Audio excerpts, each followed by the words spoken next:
smuggling.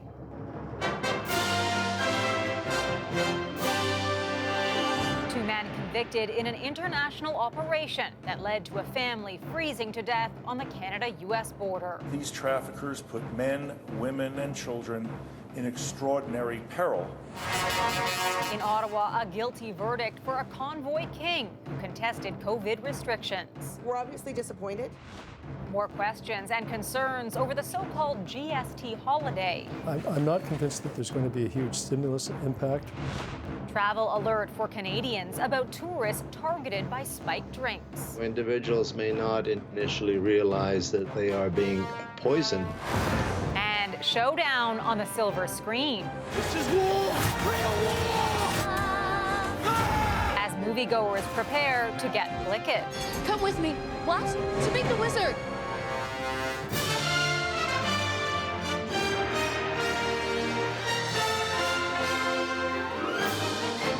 CTV National News with Heather Butts. Good evening. Nearly 3 years after a family from India froze to death trying to walk across the Canada-U.S. border, 2 men have been found guilty, now convicted of charges related to human smuggling. Their roles in an international operation laid bare in court. The tragic details of a harrowing journey by parents and their 2 young children revealed. CTV's Alex Karpa was in the courtroom in Fergus Falls, Minnesota. Steve Shand and Harsh Kumar Patel have been found guilty on all 4 counts in a case where a family from India froze to death while trying to cross the border. The words immoral depravity are the best that I have to describe the conduct that led to this terrible, terrible result. Both Patel and Shand were accused of smuggling Indian migrants to Canada on student visas and then made the migrants walk across the border from Manitoba to Minnesota. The trips happened on numerous occasions between December 2021 and January 2022. The jury deliberating for only 2 hours until they reached a verdict, which Lugar says is a testament to the case. The importance of these cases is to bring justice to the victims, their families, and their friends, and the community, but also to send a very strong signal that you are taking extraordinary risks to your own future if you engage in this behavior, and you should choose a different path. Jagdish and Vishalabin Patel froze to death, along with their 11-year-old daughter and 3-year-old son. The tragic loss of a family who endured unimaginable suffering at the hands of smugglers underscores the urgent need for robust law enforcement efforts and partnerships. Patel's lawyer Tom Leinenweber says this wasn't the result they were hoping for. I'm going to give them a little time to digest it, for both he and I to digest it. Both Patel and Shand stared blankly and gave no emotion when their guilty verdicts came through. Sentencing is expected to happen sometime at the end of March 2025. Alex Karpa, CTV News, Fergus Falls, Minnesota.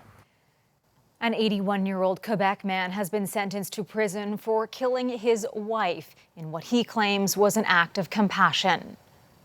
My client does not represent a danger for anyone, not even a fly. He's never been violent, neither psychologically nor physically, a day in his life. Gilles Brassard was handed a life sentence with no chance of parole for more than 10 years. He strangled his 79-year-old wife last year at a long-term care home north of Montreal. She suffered from Alzheimer's. He pleaded guilty last week to second-degree murder.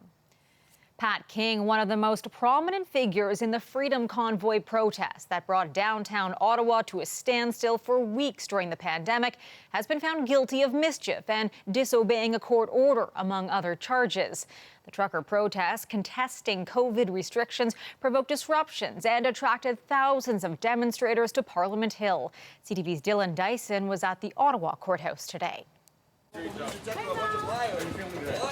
Flanked by supporters, Pat King, the leader of the 2022 Freedom Convoy protest, found guilty on some of the charges faced. We're obviously disappointed.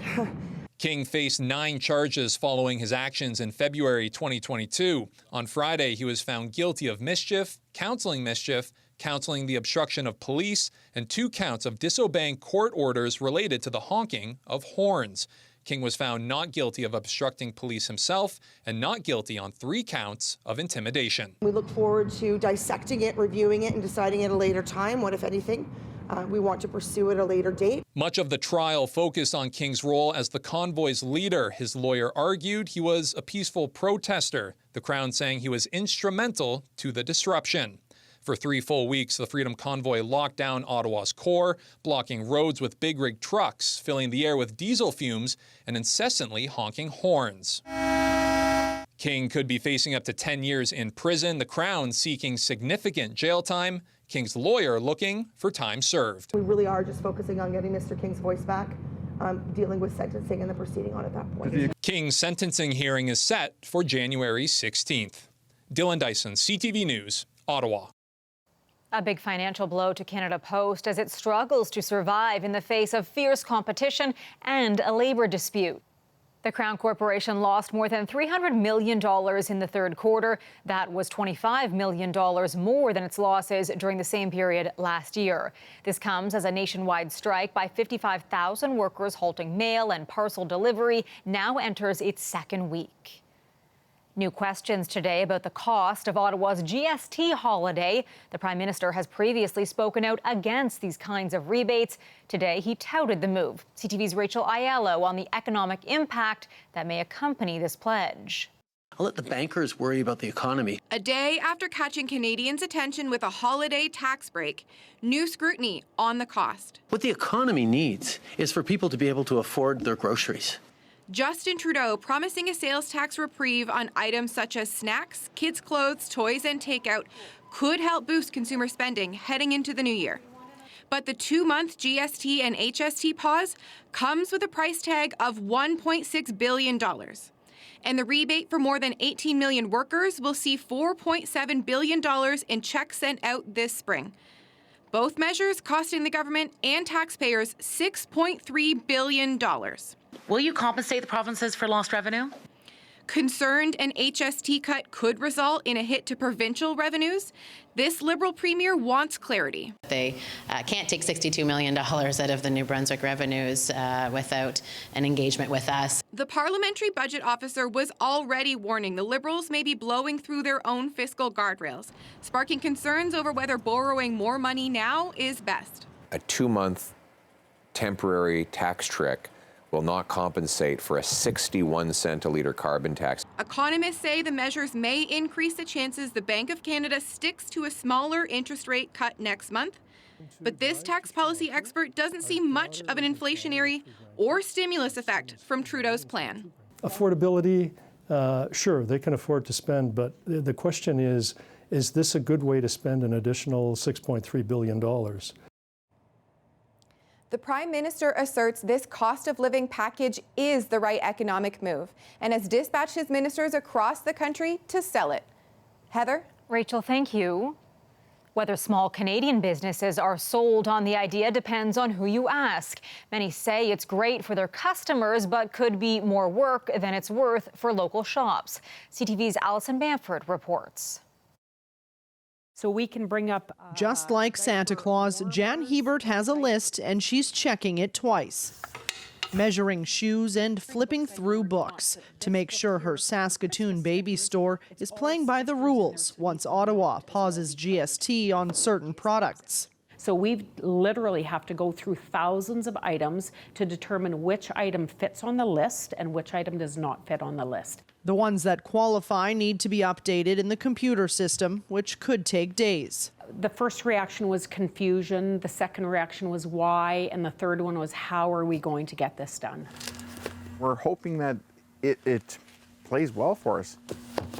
Inside Quinton's Comics and Toys, staff are putting a plan into place now, dropping the price of GST early on nearly 80% of inventory. It's going to be me coming in on my days off to show my staff how to do this and do it effectively for both me and the customers. It's a tall order for small businesses to execute on this. An administrative headache, experts say, that could see a surge in returns from now until December 14th, just for customers to rebuy items and save. But for the restaurant industry, it could be a gift. So it may have a bit of a stimulative effect after the holiday season. Pressing pause on GST is an easy task at this brewery. A click of a button and the tax is gone on any order. I know it's a small tax to be removed, but I think the cheaper things are, will bring more people out. But when all is said and done, experts suggest the benefits likely won't outweigh the costs and uncertainty for businesses pressed to implement a plan so quickly just to have it reversed 2 months later. Heather? All right, Allison, thanks. Canada has joined a growing list of countries warning people about traveling to Laos after 6 tourists died after drinking tainted alcohol. While the complete circumstances around the deaths remain unclear, doctors are urging caution while on vacation. Here's CTV's Sarah Plowman. Like many teenagers, Holly Bowles and Bianca Jones set out to explore. In Laos, the Australians found adventure and themselves here in Vang Vieng, a popular place for backpackers that's now under international scrutiny. The girls are 2 of 6 travelers who died. It's suspected the alcohol they drank was tainted with methanol. It's scary because not everyday people are dying just like this. Countries, including Canada, are warning travelers to be vigilant if they choose to drink alcohol in Laos. When someone's drinking alcohol that's contaminated with methanol, they often have no idea. They won't be able to tell from the taste of it. Doctors say it's only when methanol breaks down people get sick. And they'll get things like headaches or agitation, but very quickly they will start to have trouble with their breathing and with their ability to see. This woman from Laos was at the same hospital as the patients with her own son for something else. Seeing the families, being sad, it affects me personally as well. It all hits home for this Canadian who says he experienced methanol poisoning in Bali a few years ago. That single drink had me blacking out within 10-15 minutes of having it. He was so sick, he says he was losing his eyesight and rushed back to Canada to get help. I think there's just a really big lack of awareness. Laos is not a top destination for Canadians, but it is popular among backpackers. Drink alcohol that's bottled, sealed, whatever the case may be. And again, don't accept anything free and don't accept anything from a stranger. An officer at the local tourism police office told the Associated Press a number of people had been detained in the case, but no charges had been filed. The woman who I spoke with from Laos tells me she thinks this is an urgent matter and wants authorities to take measures to protect the people of Laos and tourists. Heather. Sarah, thank you. Justin Trudeau's national security advisor says there is no evidence linking Indian Prime Minister Narendra Modi to the killing of a Sikh activist and other violent plots in Canada. Natalie Durand released the statement after the Globe and Mail reported that Canada's security agencies believed Modi knew about the campaign of violence and intimidation. Durand also says there is no evidence pointing to India's external affairs minister or national security advisor. Canada's Foreign Affairs Ministry does say it has confirmed Indian Home Affairs Minister Amit Shah was behind the violent campaign here. To the Trump transition now and a key cabinet pick. President-elect Donald Trump choosing hedge fund manager Scott Bessent for Treasury Secretary, a billionaire and Trump donor seen as a credible choice on Wall Street and much less controversial than his first choice for the critical role of Attorney General. Here's CTV's Washington Bureau Chief Joy Malbin. A big win for Donald Trump in court, convicted of falsifying business records to cover up a hush money payment to an adult film star. The New York judge postponed his sentencing indefinitely. America's for Trump, and so am I. Putting his new team in place, meet Pam Bondi, a former Florida attorney general who's been by Trump's side, part of his first impeachment team. Shut down the voting. She's promoted Trump's false claims about election fraud, and she's on board when it comes to taking on the Justice Department Trump says has persecuted him. The Department of Justice, the prosecutors will be prosecuted, the bad ones. The investigators will be investigated. Selected by Trump just hours after his first choice for Attorney General Matt Gaetz withdrew under a cloud of damaging allegations that he paid women for sex, including a 17-year-old. Gaetz didn't have the votes, even among some prominent Republicans. If the things that the House Ethics Report were true, I would be under indictment and probably in a prison cell. But of course, they're false. Welcome the opportunity to talk to any senator. Also facing new scrutiny, Pete Hegseth, a Fox News host and Army veteran tapped for defense secretary. A police report surfaced alleging Hegseth sexually assaulted a woman at a California Republican event in 2017. Police recommended the case be sent to prosecutors, but Hegseth settled with the woman and wasn't charged. Will Pete Hegseth end up having to do the same thing? And I will predict if there's more damning information about Pete that comes out, he'll be number 2 to go that way. And with growing controversy over some of Trump's other picks, expect some contentious confirmation battles ahead. Heather? Joy Malbin in Washington. A battle is brewing between the CRTC and Facebook and Instagram owner Meta. The tech giant is refusing to release information publicly that could determine whether it's subject to the Online News Act. The act requires social media companies to pay media outlets for showing their content. Last year, Meta blocked Canadian news from Facebook and Instagram, but the government says users have found workarounds, which means the company could still fall under the legislation. Coming up tonight. Her shoe got sucked in to the escalator. I don't know how else to explain it. It's the most bizarre thing. A close call for a young girl sparks Croc's safety concerns. And a double box office opening. Will it be the next Barbenheimer? They are all the rage for their comfort and durability, but there's a warning tonight for those who love to wear Crocs. And it comes from a concerned mother and daughter. CTV's Heather Wright has more on their terrifying ordeal. It just kind of ripped right off. This is all that's left of 10-year-old Violet's right Croc. The entire toe ripped off and mangled after it was caught in an escalator. Like, it was so shocking. Like, her shoe got sucked in to the escalator. Like, I don't know how else to explain it. It's the most bizarre thing. Violet and her mom Arax were shopping in Toronto. They were riding an escalator up when all of a sudden Violet's Croc got stuck in the teeth at the top. I went flying and my Croc came off and I was like, my mom was ahead of me, so she caught me, but I was like, what just happened? Scary, shocking, and surprisingly common.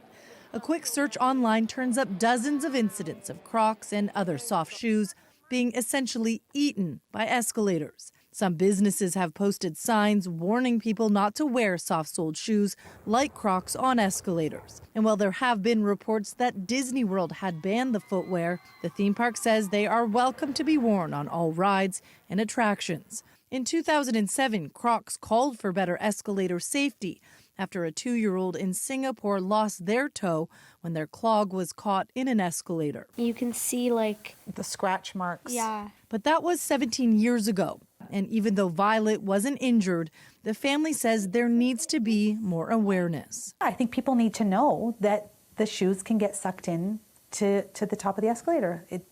Somebody's got to say something about this to prevent something really scary happening. We reached out to Crocs multiple times for comment, but have not yet heard back. Heather Wright, CTV News, Toronto. Still ahead, the golden bid. The tiny coin that sold for a huge price.